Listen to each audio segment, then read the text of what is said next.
रावण के दरबार में उपस्थित हुए। रावण ने जो हनुमान जी को देखा, यही बोला, बंदर तू कौन है? कई के बल बन घालिस खींचा, किसके बल पर यह बगीचा उजाड़ा?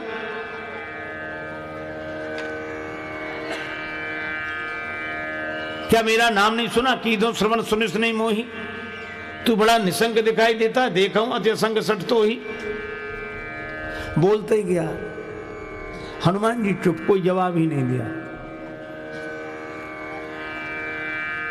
किसी ने हनुमान जी से कहा जवाब क्यों नहीं देते, ये बोलते ही जा रहा। हनुमान जी बोले, अब एक मुख वाला हो तो जवाब दें, 10 मुख वाले का क्या जवाब देना, जो 10 तरह की बातें करे, बोलने दें उसे।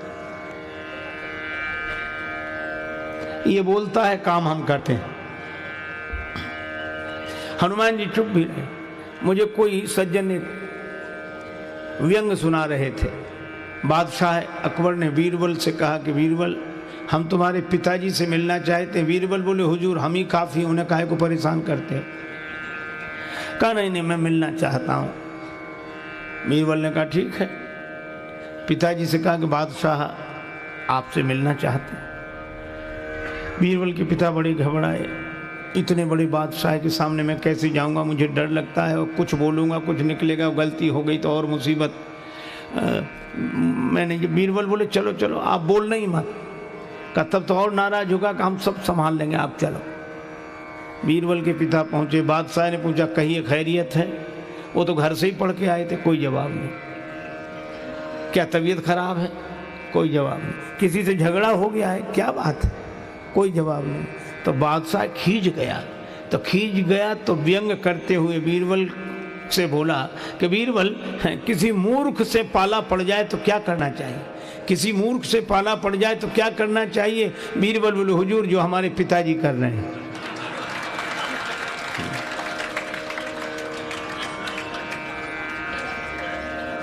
अरे कोई समझे तो समझा दो, ना समझ रहा हो तो खुद ही चुप हो जाओ।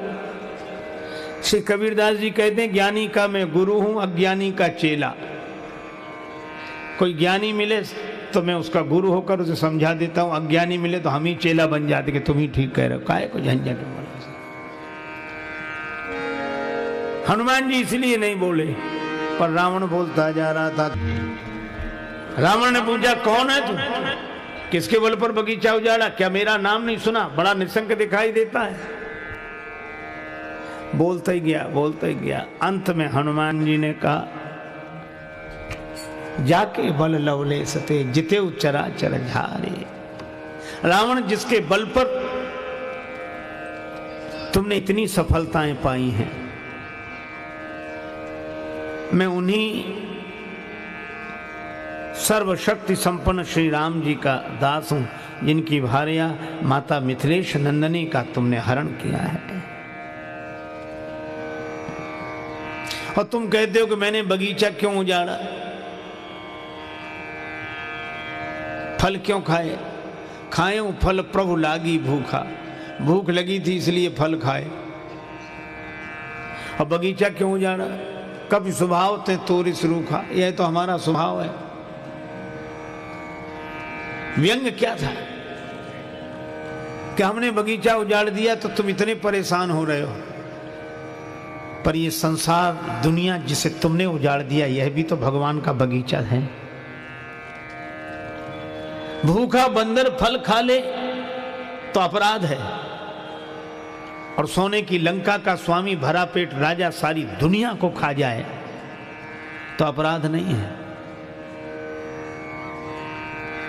ये देश धेनु तुझ पावई, नगर गांव पुर आग लगावई। तुमने सब जगह आग लगवा दी, नष्ट करा दिया। ये भी तो भगवान का बगीचा था। बंदर का स्वभाव, उसने बगीचा उजाड़ दिया। इसमें व्यंग यह था कि 4 वेद 6 शास्त्र का पंडित, विप्र कुल में जन्म लेने वाला इतना बड़ा विद्वान शंकर भगवान का शिष्य, अगर अपना स्वभाव नहीं बदल सकता तो क्या एक बंदर से आशा करेगा कि वो अपना स्वभाव बदल दे? एक संत कहा करते थे, ये सच है कि आदत को बदलना आसान नहीं है। ये सच है कि आदत को बदलना आसान नहीं है, लेकिन यह भी बात याद रखनी चाहिए। यह सच है कि आदत को बदलना आसान नहीं है, मगर जो आदत नहीं बदल सकता वो काबिल इंसान नहीं है। न रहो न निराश करो मन को, कुछ काम करो जग में रहकर कुछ नाम करो। यह जन्म हुआ किस अर्थ अहो, समझो जिससे यह व्यर्थ न हो। कुछ तो उपयुक्त करो तन को, न रहो न निराश करो मन को। इसलिए भाई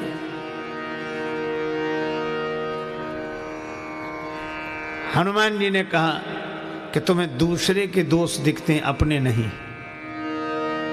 अब मैं एक प्रार्थना कर रहा हूं, हाथ जोड़े विनती करो जोरी कर रावण। और क्या कहा? अभिमान छोड़ दो। और अभिमान छोड़ने की बात वही कह सकता है जो पहले खुद अभिमान छोड़े। हनुमान जी कहते हैं हम तुम्हारे हाथ जोड़ते हैं, विनती करो जोरी कर रावण। सुनो मान तज मोर सिखावन, अभिमान छोड़कर मेरी बात सुन लो। तुम अपने कुल का विचार करो, उत्तम कुल पुलस्त कर नाती। अरे भ्रम छोड़कर भगवान का भजन कर। राम जी के चरणों को हृदय में रख ले। अच्छा, एक कितनी सुंदर बात हनुमान जी ने कही। हनुमान जी ने कहा कि रावण तेरा दिमाग तो ठीक है, बौद्धिक क्षमता तो 10 गुनी है, 10 सिर हैं तेरे, पर दिल खराब है। अच्छा, यह समस्या बड़ी जटिल है। अगर आज भी देखो तो शिक्षा ने ऐसा कमाल किया है कि हमारी बौद्धिक प्रतिभाएं बढ़ गई हैं। हम बौद्धिक स्तर पर बहुत प्रतिभावान हो गए, इंटेलिजेंट हो गए, लेकिन समस्या यह है कि संतुलन बिगड़ गया है। बौद्धिक क्षमता तो 10 गुनी है रावण के पास, पर दिल खराब है। आज हमारा भी दिमाग तो ठीक है, दिल खराब है। समझते तो हम सही हैं। अच्छा, जब कोई बात सही समझ में आती तो सिर हिलता है कि नहीं? जब कोई कहते बात ठीक है तो ऐसे कहते हाँ ठीक है, मतलब सिर स्वीकार कर रहा है कि बात ठीक है। पर बाहर से सिर स्वीकार करता है, भीतर बैठा है मन वो कहता तुम कितनी सिर हिलाओ, मानना तो हमें है। समस्या असल में समझ की नहीं है। अच्छा, आज कौन ऐसा है जो समझता ना हो? अच्छा चलो, हमेशा से लोग समझते रहे हैं। अच्छा चलो, आपको एक उदाहरण दूं। हित अनित पशु पक्षी जाना, पशु पक्षी भी समझते हैं। आप किसी कुत्ते को रोटी डालो, चाहे पालतू हो चाहे फालतू, प्रयोग करके देखना। गांव में प्रायः यह दृश्य दिखाई देता है। जैसे ही आप कुत्ते को रोटी डालते हो तो कुत्ता ऐसे ही रोटी नहीं खाता,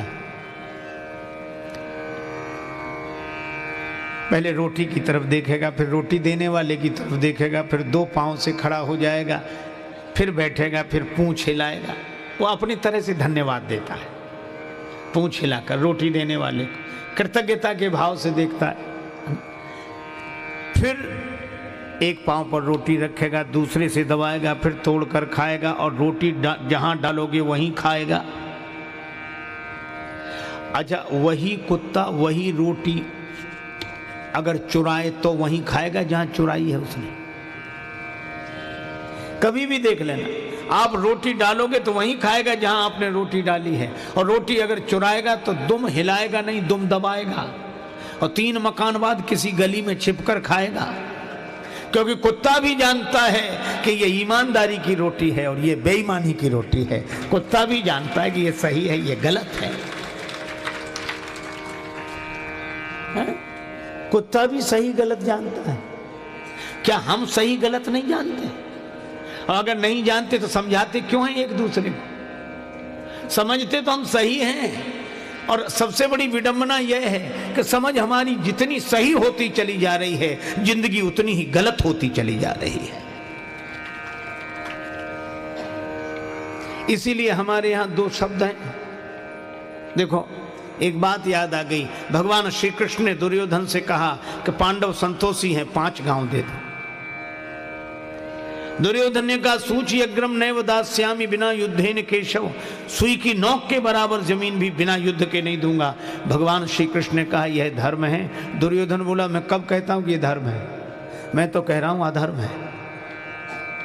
तो जानकर अधर्म क्यों कर रहे हो? का विडंबना यही है, जानामि धर्मम न च मे प्रवृत्ति और जानामि अधर्मम न च मे निवृत्ति। केनापि देवेन हृदय स्थितेन यथा नियुक्तोस्मि तथा करोमि। मैं जानता हूं कि धर्म क्या है पर उसमें मेरी प्रवृत्ति नहीं है, और मैं जानता हूं कि अधर्म क्या है उससे मेरी निवृत्ति नहीं है। कोई ऐसी जबरदस्त ताकत मन में बैठी हुई है, जैसा नियोजित करती है मैं वैसा करने के लिए विवश हो जाता हूं। अच्छा, दुर्योधन ने जो बात कही है वो हम सबके लिए प्रेरणादायी है। कौन नहीं जानता कि ये काम गलत है, फिर करता क्यों है? विवश है, किससे विवश है? दुर्योधन को भगवान श्री कृष्ण ने उत्तर नहीं दिया, अर्जुन को उत्तर दिया गीता में, और यही कहा कि प्रत्येक प्राणी अपनी प्रकृति से परवश होकर कर्म करता, विवश है। प्रकृति माने स्वभाव, हम अपने स्वभाव से मजबूर हैं। समझ तो ठीक है, समझाने वाले भी ठीक हैं, समझने वाले भी ठीक हैं, समस्या स्वभाव की है। तो ये स्वभाव बदले कैसे? अपने यहां दो शब्द हैं, एक है शिक्षा और एक है दीक्षा। एक है शिक्षा और एक है दीक्षा।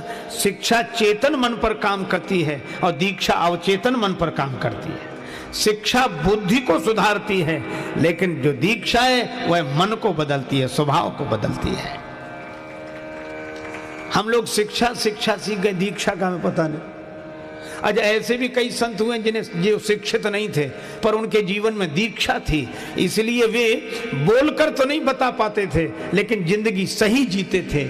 और ऐसे भी हम लोग हैं जो बोलकर तो सही बताते हैं पर दीक्षा के अभाव में जिंदगी सही जी नहीं पाते हैं। स्वभाव जब बदलेगा कबीरा यह मन मलिन है, धोए न छूटे रंग, कै छूटे हरि नाम सो कै संतन के संग। स्वभाव जब बदलेगा तब केवल एक उपाय है। अच्छा, एक बात आप सोचो, एक सज्जन हमसे कह रहे थे कि रावण के सचमुच 10 सिर थे क्या? रावण के 10 सिर थे? हमने कहा हमको तो आज तक मिला नहीं है और भगवान न करे कि कभी मिले, लेकिन ग्रंथों में यही लिखा कि उसके 10 सिर थे। अगर उसके 10 सिर हों तो तुम्हें क्या परेशानी? का परेशानी यह है कि जब उसके 10 सिर थे तो एक सिर बीच में रहता होगा, 5 सिर एक तरफ, 4 सिर एक तरफ, तो जिधर 5 सिर होंगे उधर वजन ज्यादा होगा, जिधर 4 सिर होंगे उधर वजन कम होगा। तो उसकी गर्दन का बैलेंस कैसे ठीक बैठता होगा? तो टेढ़ी रहती होगी, वो तो टेढ़ी रहती होगी।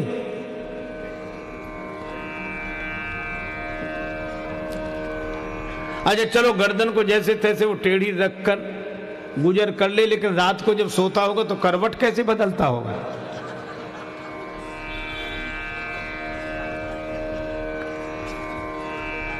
देखो भैया, एक महात्मा ने उत्तर दिया कि वो सीता माता का हरण करने गया तो एक सिर बना लिया था, ऐसे 10 सिर परेशान करते हो तो एक सिर बना लेता होगा। पर तुलसीदास जी क्या कहना चाहते कि रावण को ज्ञान तो है लेकिन उसका ज्ञान गया कहां? इधर 5 सिर, इधर 4 सिर और गर्दन टेढ़ी। इसका मतलब रावण का ज्ञान अपने जीवन में नहीं उतरा। रावण का ज्ञान इधर उधर वालों के लिए, इधर वालों के लिए, उधर वालों के लिए, अपने लिए नहीं। और जो इधर उधर वालों को ज्ञान देते रहते उनकी गर्दन अभिमान के कारण टेढ़ी ही रहती है और वे करवट क्या बदलेंगे? न सुख से सोते हैं न दूसरे को सोने देते हैं। अच्छा देखो भाई, गर्दन टेढ़ी रहेगी तो ज्ञान जीवन में कैसे उतरेगा? जैसे आप गर्दन बिल्कुल सीधी रखेंगे तो यहां से जो जल छोड़ेंगे वो इधर जाएगा, और गर्दन टेढ़ी रखेंगे तो इधर कैसे जाएगा? इधर गिरेगा, उधर करोगे तो उधर गिरेगा। तो ये टेढ़ी गर्दन वालों का ज्ञान अपने लिए होता ही नहीं है, इधर उधर वालों के लिए होता है। और हनुमान जी का ज्ञान, सिर में ज्ञान है और हृदय में भगवान है। जास हृदय आगार बसई राम सरचाप धर। जहाँ सिर और उर एक हो जाएं, जहाँ शिक्षा और दीक्षा एक हो जाएं, जहाँ समझ और स्वभाव एक हो जाएं, तो जिंदगी धन्य हो जाती है। वही जीवन का सुंदर कांड है। तो ये स्वभाव कैसे सुधरे? पढ़ने लिखने के बाद भी नहीं सुधर रहा है। हनुमान जी बोले राम चरण पंकज उर्धरहु लंका अचल राज तुम करहु।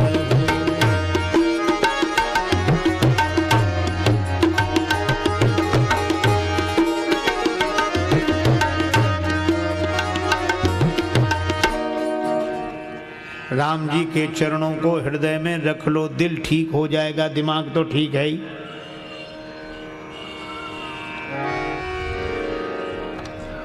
रावण बोला कि आज तक ये हमें किसी ने नहीं समझाया, तुम ही एक मिले हो,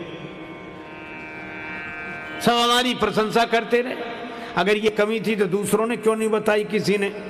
हनुमान जी बोले रावण दो तरह के फोटोग्राफर होते हैं, एक कैमरे वाले, है ना, हम लोग देख ही रहे फोटो, एक फोटो कैमरा खींचता है। अच्छा, कैमरे को आपके भीतर से कोई मतलब नहीं कि आप दुखी हैं कि हैरान हैं कि परेशान हैं, आपका मन खुश है कि, कैमरे को इससे कोई मतलब नहीं। तो बाहर आप जैसे हैं वैसे ही दिखा देगा, बिल्कुल आप देखो। इसलिए कैमरा जिसकी तरफ मुड़ता है वही आदमी थोड़ा संभलने लगता है, ऐसे ऐसे होने लगा। और इस तरह होता है कि बगल वाले को पता भी ना लगे, वो सोचता है कि फोटो ना बिगड़ जाए, भले ही वो देखने को ना मिले पर बिगड़े तो नहीं। अच्छा, आसान भी है, बाहर से ही तो थोड़ा ठीक करना अपने को, भीतर जो भैंस बना रहे कोई दिक्कत नहीं। कैमरे को आपके भीतर की दुनिया से कोई लेना देना नहीं। इसीलिए आप देखो, जब विवाह शादी होती है, माता पिता अपनी बेटी को विदा कर रहे होते हैं,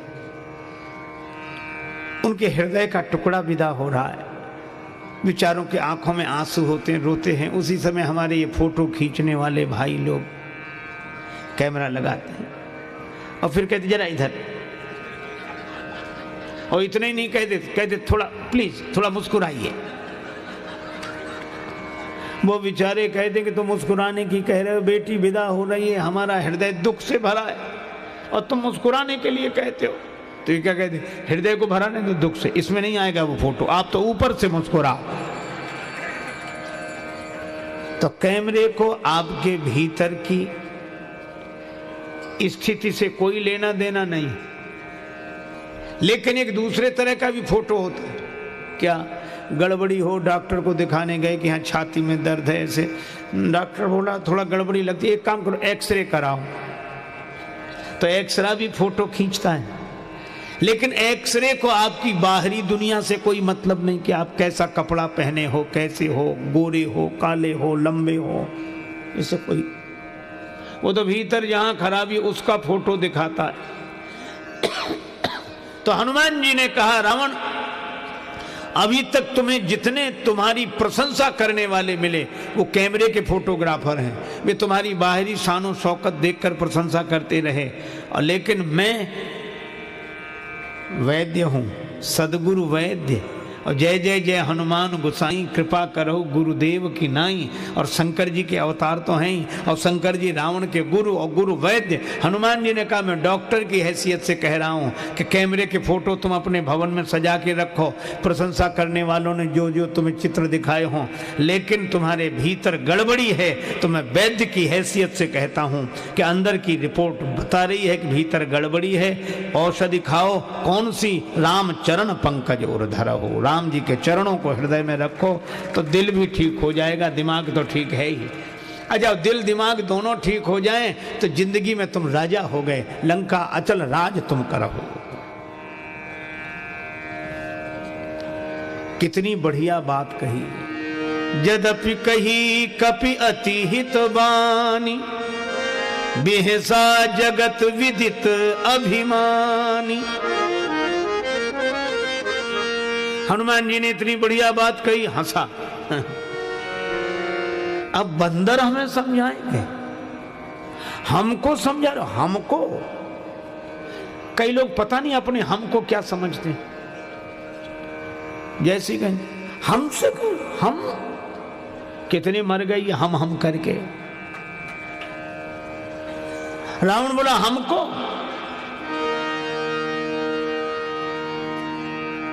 हमें समझाने का फल जानते हो? हनुमान जी ने कहा क्या है? रावण बोला मृत्यु निकट आई खल तो ही लागे सी अधम सिखावन मोही। मुझे नहीं जानता, मृत्यु तेरे पास खड़ी है, मुझे समझाना है। काल की अधिष्ठात्री शक्ति मृत्यु को रावण ने हनुमान जी के बगल में खड़ा कर दिया। हनुमान जी डरे नहीं, मौत बगल में खड़ी।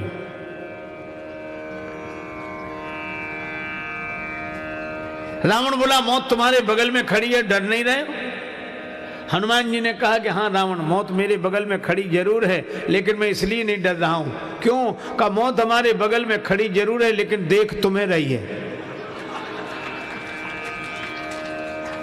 रावण बोला हमें देख रही है तो तुम्हारे बगल में क्यों खड़ी है? हनुमान जी बोले हमसे तो पूछने आई है कि रावण का अभी मामला साफ करना है कि बाद में?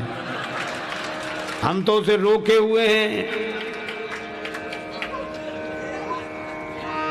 अब तो रावण को कितना बुरा लगा, अनुमान लगाइए, ऐसे क्रोध में बोला बंदर को मार डालो।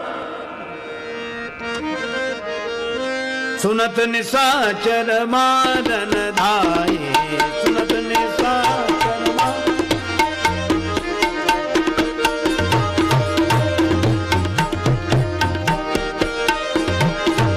मारन धाये, सुनत निशाचर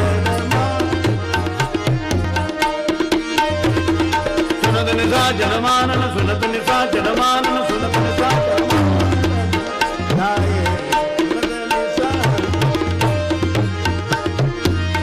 सचिवन सहित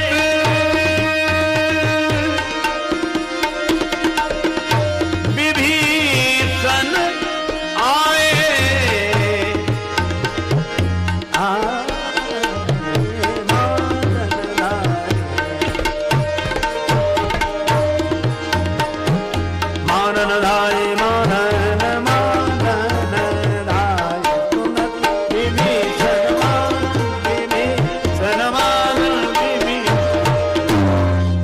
निशाचर मारन धाये।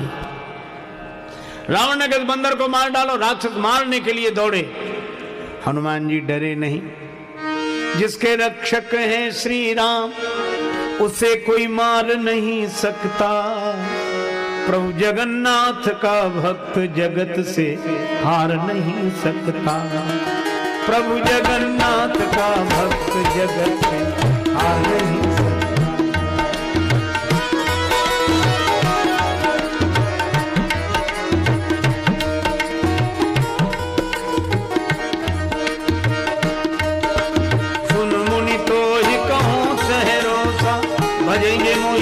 सकल भरोसा करूं सदा तिनके रखवारी, जिमि बालक राखई महतारी। प्रभु जगन्नाथ का भक्त जगत से हार नहीं सकता।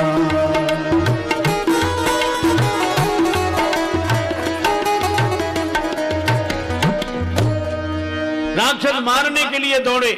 हनुमान जी ने मन ही मन सोचा कि हमारे साथ हैं भगवान, तू अकेला नहीं प्यारे, राम तेरे साथ में। रावण अगर राक्षसों को मारने के लिए भेज रहा है तो कोई बचाने वाला आएगा, और बचाने वाले आ गए। कौन? श्री विभीषण जी। विभीषण जी ने कहा और कोई सजा दे दो, ये नीति के विरुद्ध है, दूत का वध नहीं करना चाहिए। रावण बोला अंग भंग करी पठाइए बंदर, बंदर के अंग भंग कर दिए जाएं। हनुमान जी ने सोचा कि अंग भंग करने का आदेश रावण ने दिया है, लेकिन अंगों का नाम तो लिया नहीं, पता नहीं कौन से अंग भंग किए जाते हैं। और कहीं अंग भंग करते समय रावण को अपनी बहन शूर्पणखा की याद आ गई कि उसके नाक कान कटे थे, तो बंदर के भी नाक कान काटो। तो क्या हम नाक कटा कर जाएं? भगवान ने हमें यहाँ भेजा है तो क्या राक्षसों के द्वारा नाक कटा कर जाएं? कितना सुंदर संकेत है सुंदरकांड का। हनुमान जी कहते हैं भगवान ने हमें भेजा है तो क्या राक्षसों के द्वारा नाक कटा कर जाएं? आप भी यही सोचेंगे, हम लोगों को भी दुनिया में भगवान ने भेजा है तो क्या इन विकारों के द्वारा अपनी नाक कटा कर जाएं तो क्या भगवान को मुंह दिखाने लायक रहेंगे? तो हनुमान जी तो बड़े कौतुकी हैं। रावण बोला बंदर के अंग भंग कर दिए जाएं, तो हनुमान जी ने उसी समय अपनी पूंछ पकड़ी, दोनों हाथ से पूंछ पकड़कर सिर से लगाते हैं, आंखों से देखते हैं, फिर मुंह से चूमते हैं, फिर 2 4 10 बार पूंछ को ऐसे किया। रावण बोला समझ गया, कपि के ममता पूंछ पर, बंदर की ममता पूंछ पर है, सबई कहो समझाए। हनुमान जी ने सोचा ऐसा ना हो रावण ये कह दे कि तलवार मंगाए के पूंछ दे कटवाए, कह सकता है तलवार मंगाओ पूंछ काट दी जाए। हनुमान जी ने सरस्वती माता से कहा इसकी बुद्धि बदल दो। माई भगवती शारदा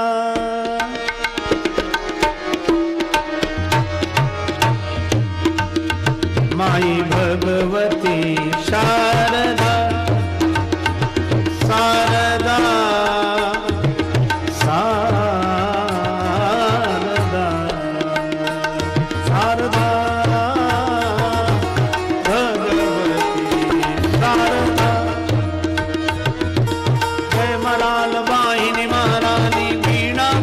सकल सुखानी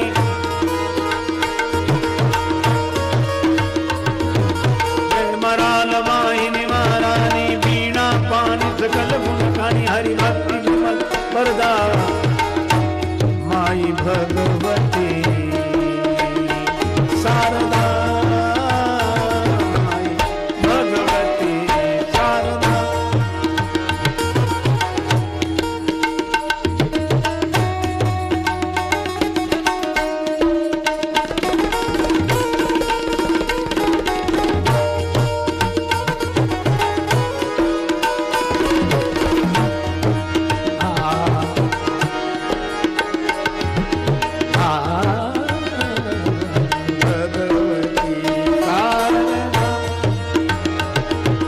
भगवती शारदा शारदा शारदा शारदा शारदा।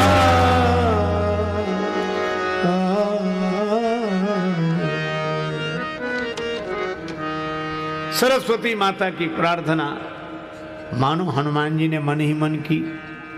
रावण बोला तेल में कपड़े डुबो, बंदर की पूंछ में लपेट कर आग लगा दो।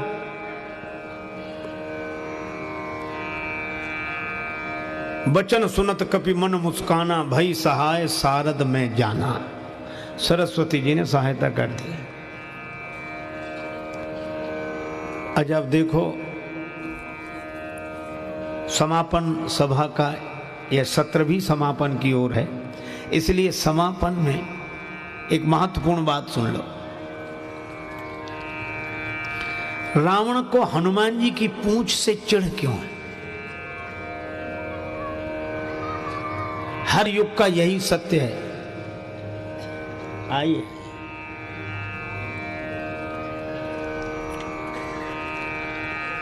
हर युग का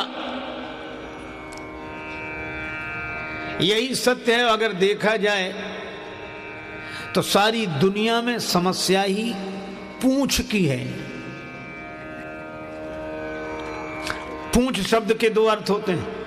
अंग विशेष को तो पूंछ कहते ही हैं, पर प्रतिष्ठा को भी पूंछ कहते हैं। जब कोई किसी की प्रशंसा करता है तो यही कहता है अरे इन्हें साधारण आदमी समझते हो, इनकी बड़ी पूंछ है। यही तो पूंछ है। कई बार तो लोग कहते हैं इनकी यहां से लेके वहां तक पूंछ है। अच्छा, आज घर घर में झगड़ा क्यों, अशांति क्यों, कलह क्लेश क्यों? आप देखना बेचारे बूढ़े वृद्ध घर के बाहर उदास बैठे मिलते हैं। उनसे पूछो क्या बात? कुछ नहीं। नहीं कुछ हो तो बता। नहीं। फिर भी इस घर में हमारी कोई पूंछ नहीं रही। बोलो है समस्या? कहते हमारी कोई पूछ नहीं रही, कोई पूछता ही नहीं। पिता कहता हमारी पूछ नहीं रही, और बेटे से कहो तो पिताजी ने आज तक हमसे पूछ कर कुछ किया है? लोग कहते भी उनके घर गए, चाय की कौन कहे, पानी तक के लिए नहीं पूछा। सब के सब परेशान है हमारी पूछ हो, और सबसे पहले हमें पूछो, फिर किसी को पूछो, चाहे मत पूछो। बोलो है झगड़ा पूछ का कि नहीं? सब पूछ के पीछे पड़े हैं, और हनुमान जी के पीछे पूछ पड़ी है। अच्छा, पूछ पीछे है तो हनुमान जी को दिखती नहीं। जो अपनी पूछ की ओर नहीं देखता, भगवान की ओर देखता है, पूछ उसके पीछे पड़ जाती है। अच्छा, रावण को हनुमान जी की पूछ से चिढ़ क्यों है? रावण है दुर्जन, हनुमान जी हैं सज्जन।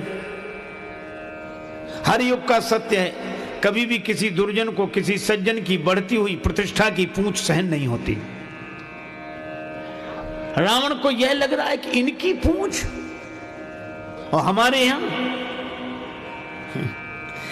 लंका मेरी, मैं लंका का राजा, और हमारे यहां इनकी पूछ। यही तो समस्या है, जिसका रोना उसका यही तो रोना, हमारे यहां इनकी पूछ। तो क्या करता है? जला देना चाहता है। और जला क्यों देना चाहता है? जलने वाले तो जलाएंगे ही। ईर्ष्या की आग जिनके मन में लगी है वे तो जलाएंगे ही। हनुमान जी की पूंछ को, प्रतिष्ठा को ईर्ष्या की आग में जला देना चाहता है रावण। यही हर युग का सत्य है। हर एक दुर्जन, हर एक सज्जन की प्रतिष्ठा की पूंछ को ईर्ष्या की आग में जला देना चाहता है। अच्छा, इसमें सहयोग भी किया। आप ऐसा ना समझो कि सज्जन लोग ही सहयोग करते हैं, रुपया पैसा सामग्री देकर सज्जन ही सहयोग नहीं करते, दुर्जन भी इकट्ठा करते हैं। अगर किसी का जीवन बनाना हो, जीवन निर्माण करना हो तो सज्जन सहयोग देते हैं, और किसी का जीवन नष्ट करना हो तो दुर्जन सहयोग देते हैं। किसी तरह इसके बंदर की पूंछ जल जाए, चाहे जितना कपड़ा ले जाओ, घी ले जाओ, तेल ले जाओ, पूरे लंका के राक्षसों ने अपनी ओर दम से दिया। और रावण कहता तेल में कपड़ा डुबो, लंका नगर निवासी कहते हमारे यहाँ घी की कोई कमी है क्या? रहा न नगर बस न घृत, जब घी खत्म हुआ तब तेल। हनुमान जी के पास राक्षसों ने कहा कि घी तो खत्म है। हनुमान जी बोले तेल बचा है, जैसी जिसकी श्रद्धा ले आओ, हमें सब स्वीकार है। रावण डांट रहा था, मूर्ख को घी के लिए कहा किसने था? राक्षस बोले हमने समझा बंदर की पूंछ में थोड़ा बहुत ही लगेगा, वो तो बढ़ती जा रही है। और कितना बढ़िया संकेत है, बाड़ी पूंछ की न कभी खेला। जब जब कोई दुर्जन किसी भक्त सज्जन की प्रतिष्ठा की पूंछ को ईर्ष्या की आग में जला देना चाहता है, तब तब भक्त की पूंछ और बढ़ती है। यही सुंदरकांड का संकेत है। आग लगनी बाकी थी। हनुमान जी ने सोचा कि हमारी पूंछ जलाने के लिए घर घर से चंदा हुआ है, किसी ने घी, किसी ने तेल, किसी ने कपड़ा दिया है। तो अब जहां जितना जिसका सहयोग है ना, प्रसाद भी तो वहां उसको देना पड़ेगा कि नहीं? लोग कहते इन्होंने हमारा सहयोग किया, इनको प्रसाद। हनुमान जी बोले हमारी पूंछ जलाने में इतने लोगों ने सहयोग किया है तो कुछ प्रसाद। तो एक बार घूम कर देख लें तो ठीक। तब तक रावण बोला बंदर को नगर में घुमाओ। हनुमान जी नगर घूमने गए, देख लिया हर एक के घर से कुछ ना कुछ आया है, सबको प्रसाद देना है। एक विभीषण जी के घर से कुछ नहीं आया, उन्हें कुछ प्रसाद नहीं देना। आग लगाई गई पूंछ में तो हनुमान जी को पता ही नहीं लगा। पता कब लग गया? जब पावक जरत दीख। अच्छा, अग्नि लग जाए तो देखने से पता लगेगा कि लग गई कि नहीं? अग्नि तो खुद बता देगी, पर हनुमान जी ने जब देखा तब पता लगा। पावक जरत देख हनुमंता, बस बड़ा बढ़िया काम किया। क्या? बिल्कुल छोटे बन गए। भय परम लघु रूप तुरंता। और कितनी अद्भुत बात है, किसी की प्रतिष्ठा की पूंछ में कोई ईर्ष्यालु आग लगावे और उस आग के प्रभाव से बचना है तो आप अपने को छोटा समझ लो, तो उस आग की जलन आपको व्यापेगी नहीं, छोटे बन जाओ। यही सुंदर काम है। भयउ परम लघु रूप तुरंता, छोटे बनते ही जिस बंधन में बंधे थे उससे निकल गए। निबुक चढ़े कप कनक अटारी, फिर बड़ा विशाल रूप हुआ। और कितनी बढ़िया बात, जो क्षुद्र अहम से ऊपर उठ जाते हैं उनके बड़े होने में परमात्मा का बल विक्रम दिखाई देता है। कपि बढ़े लाग आकाश बाल दी, विशाल विकराल ज्वाल जाल मानो, लंक लील वेको काल रसना पसारी है। नगर तो जलकर राख हो गया। हनुमान जी ने क्या किया, पूंछ बुझाई, होई श्रम धरी, लघु रूप बहोरी, जनक सुता के आगे, ठाड़ भये कर जो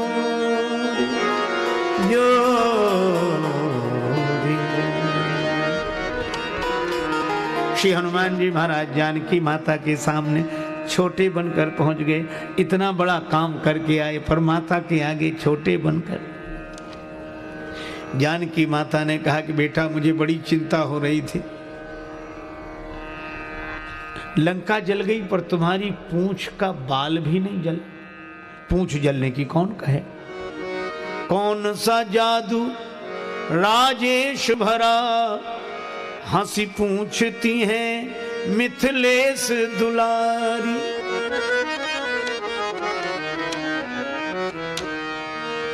जानकी माता ने कहा लंका जलाने के बाद भी तुम्हारी पूंछ नहीं जली। बोले कपि ही राघव आगे हैं। हृदय में राम जी बैठे हैं और शारीरिक संरचना में हृदय आगे है और हृदय में बैठे हैं राम जी। बोले कपि ही राघव आगे हैं, पीछे है पूंछ रहस्य है भारी, वानर को भला पूछता कौन, श्री राम के पीछे है पूंछ हमारी। आगे हृदय में बैठे हैं राम जी, पीछे हमारी पूंछ है।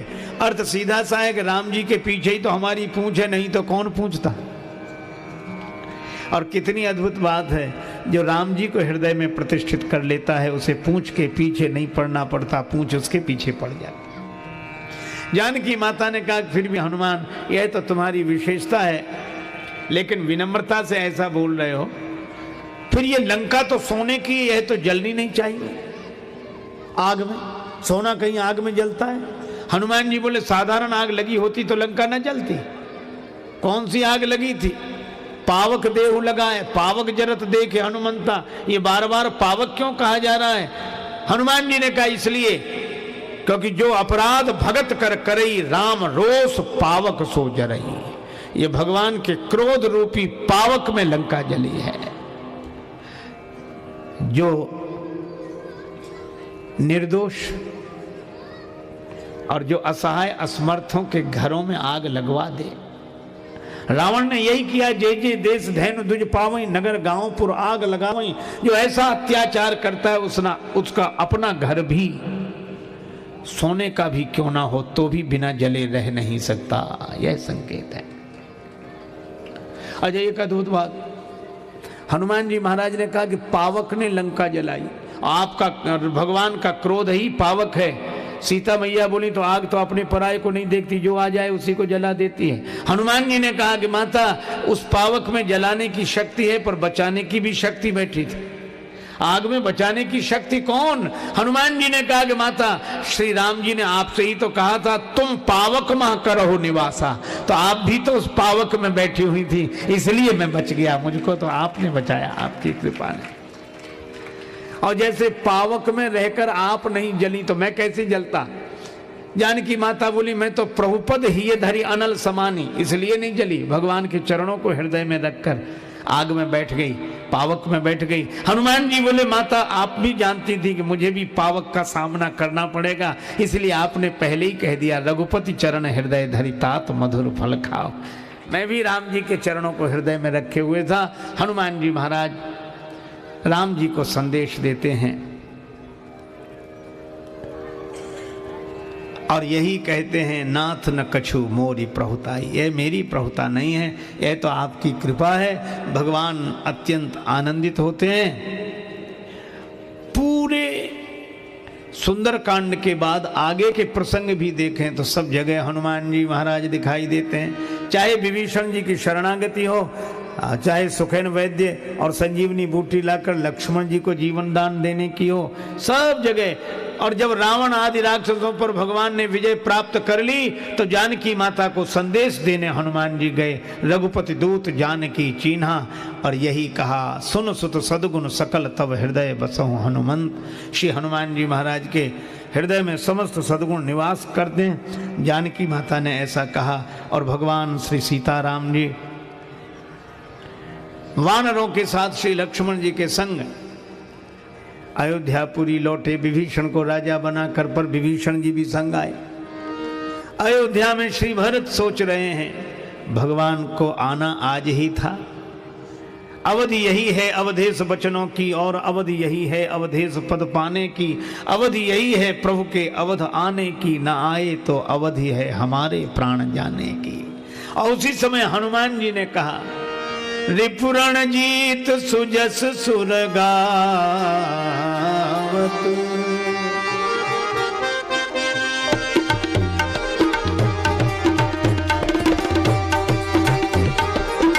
रिपुरण जीत सुजस सुरगावत,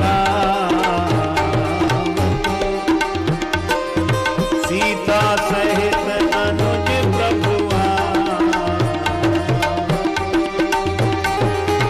सीता सहित अनुज प्रभुआ। भरत जी ने यह संदेश सुना, हनुमान जी सुना रहे। को तुम तात कहाँ ते आए, मोहि परम प्रिय वचन सुना।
विप्र रूप में जब ये संदेश सुनाते हुए सुना, आप कौन हैं ऐसे परम प्रिय वचन सुनाने वाले? मैं पवन पुत्र हनुमान राम जी का सेवक। भरत जी ने हृदय से लगा दिया। हृदय से लगाने के बाद भरत जी बोले, हनुमान जी आप सचमुच हनुमान जी? हनुमान जी बोले, और सचमुच के हनुमान जी कैसे होते? हम ही हैं। नहीं, मेरे नेत्र कहते हैं कि आप हनुमान जी हैं, लेकिन जब आपको हृदय से लगाता हूं तो मुझे यह नहीं लगता कि मैं हनुमान जी से मिल रहा हूं। नेत्र कहते हैं हनुमान जी हो, और हृदय कहता है क्या? कपितव दरस सकल दुख बीते, मिले आज मुहे राम प्रीते। ऐसा लगता है जैसे राम जी मिल गए हों। और क्यों ना लगे, जास हृदय आगार बसहीं राम सर चाप धर। राम जी ने भी सोचा भरत जी से मिलने की व्याकुलता बहुत है, तो विमान में बैठकर बाद में चलेंगे, पहले हनुमान में बैठकर चले। और इसीलिए हनुमान जी को देखकर ऐसा मिलने के बाद ऐसे लगता है जैसे राम जी मिल गए हों। ऐसे श्री हनुमान जी महाराज, जिनके ऋणी भरत जी भी, जिनके ऋणी लक्ष्मण जी भी, जिनकी ऋणी जानकी माता भी, जिनके ऋणी राम जी भी, और जिनके ऋणी सब अवधवासी, सारा संसार हनुमान जी का ऋणी है। क्योंकि हनुमान जी के बिना राम जी से कौन मिले? राम दुआरे तुम रखवारे, होत न आज्ञा बिन पैसारे। और जिनका सारा संसार ऋणी हो, जब भगवान ही ऋणी हो तो बचा कौन? विश्वरूप रघुवंश मणि, तो सब हनुमान जी के ऋणी हैं। और जिनके सब ऋणी हों, हनुमान सम नहीं बड़भागी।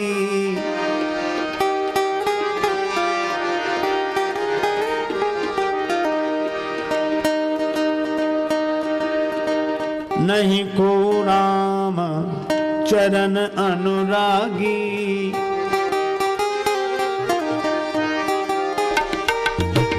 गिरिजा जासु प्रीत सेवका गिरिजा जासु प्रीति सेवकाई बार बार प्रभु निज मुख गाई। हनुमान समनय नहीं समनय नहीं समनय।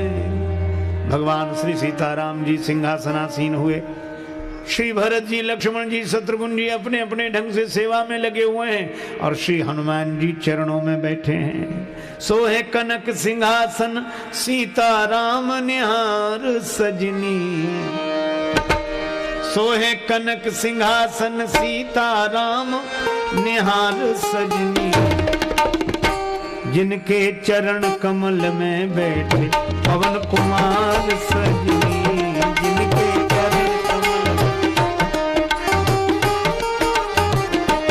चापे चरण नयन बरसावे प्रेम रस धार सजनी।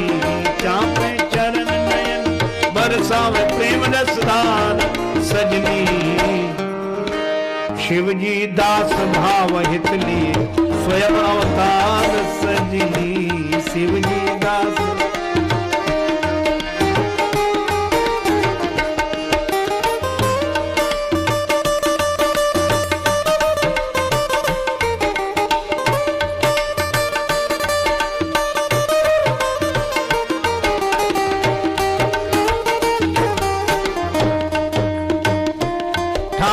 छत्र लिए कर भरत भक्ति भंडार सजनी।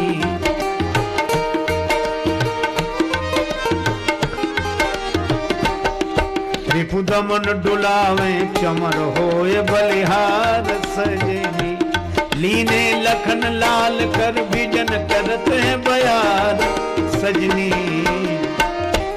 बाबा तुलसी प्रेम से जय जय रहे उचार सजनी।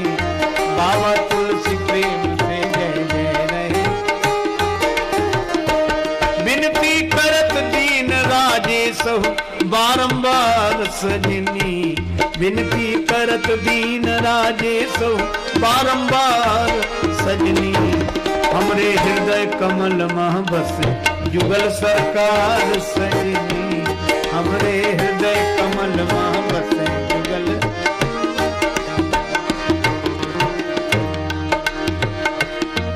राम राजा हमारे हम इनकी प्रजा। राम राजा हमारे हम प्रजा। राम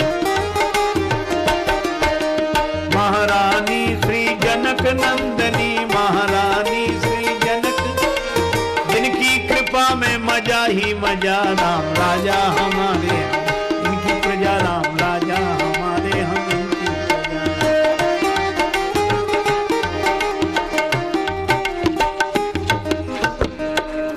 भरतादि अनुज विभीषणांगद हनुमदादि समेत ते कहे गहे छत्र चामर व्यजन धनु असी।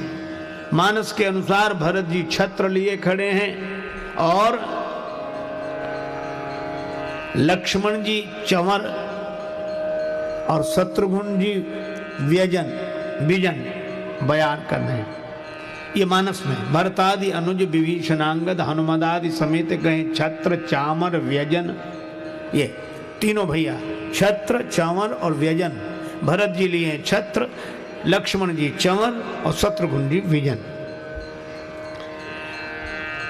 अच्छा, अब एक बात है, क्या कौन है बड़भागी जो छत्र लिए खड़े हैं? वे किसी ने कहा कि धन्य है भरत भैया जो राम जी के सिर पर छत्र लिए खड़े, सिर का छत्र हाथ में लिए खड़े हैं। श्री भरत जी धन्य हैं। किसी ने कहा नहीं, धन्य है लक्ष्मण जी जो चंवर डुला रहे हैं। कोई बोला कि नहीं नहीं, धन्य है शत्रुघ्न जी जो विजन से बयार कर रहे हैं। लेकिन तीनों से पूछा कौन बड़भागी, भरत जी, लक्ष्मण जी कि शत्रुघ्न जी? तीनों बोले कि हमको तो व्यजन और चंवर और छत्र मिला है, पर हनुमान जी तो भगवान के दोनों चरण हाथ में पकड़े हुए हैं। इसलिए हनुमान सम नहीं बड़ भागी, नहीं को राम चरण अनुरागी। गिरिजा जास प्रीति शिवकाई, बार बार प्रभु निज मुख गाई। सत्संग परिवार द्वारा आयोजित श्री हनुमंत कथा के इन दिनों में हम लोगों ने श्री हनुमत चरित्र चिंतन भगवान श्री सीताराम जी की अहेतु की कृपा से किया। इस सभा में ज्ञानी जन, गुणी जन, भक्त जन, श्रद्धालु जन सभी उपस्थित हुए। सबका अभिनंदन वंदन। आप सबका कल्याण हो, भगवान की कृपा से सबका मंगल हो। जा सुनाम भव भेषज हरन घोर त्रिशूल, सो कृपालु मोहितो ही पर सदा रहै अनुकूल। इसी मंगलमयी भावना के साथ आप सबको बहुत बहुत साधुवाद देते हुए श्री राम दरबार का जो दृश्य श्री अवध में हम लोग देख रहे हैं, बस यही हमारी मन की अयोध्या में दरबार रहे और श्री सीताराम जी के चरणों में हनुमान जी महाराज और हनुमान जी के चरणों में हम लोग, ताकि हनुमान जी के माध्यम से हम भी भगवान श्री सीताराम जी के चरण भक्ति का प्रसाद प्राप्त कर सकें। यही भावना व्यक्त करते हुए अपनी शब्द सुमनांजलि भगवान श्री सीताराम जी के चरणों में अर्पित। आप सबका मंगल हो, यही प्रभु के चरणों में प्रार्थना। सर्वे भवन्तु सुखिनः, सर्वे सन्तु निरामयः, सर्वे भद्राणि पश्यन्तु, मा कश्चित् दुःखभाग् भवेत्। ओम।